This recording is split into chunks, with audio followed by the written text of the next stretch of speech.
চলতি বছর পবিত্র হজ পালন করতে সৌদি আরবে গিয়ে ৬০ বাংলাদেশের মৃত্যু হয়েছে।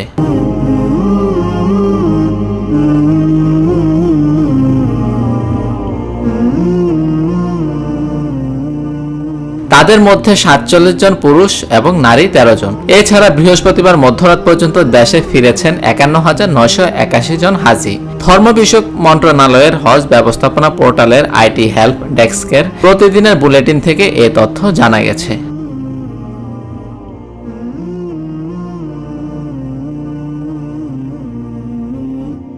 গত ১৫ জুন পবিত্র হজ অনুষ্ঠিত হয়। এ বছর তীব্র গরমের মধ্যে হজ পালন করতে হয়েছে মুসল্লিদের। হজের মৌসুমে মক্কার তাপমাত্রা কখনো কখনো ৫০ ডিগ্রি পর্যন্ত ছাড়িয়ে গেছে। সেই সঙ্গে সৌদি জুড়ে প্রবল তাপপ্রবাহ বয়ে গেছে, যার ফলে তীব্র গরমে অসুস্থ হয়ে অনেকের মৃত্যু হয়েছে।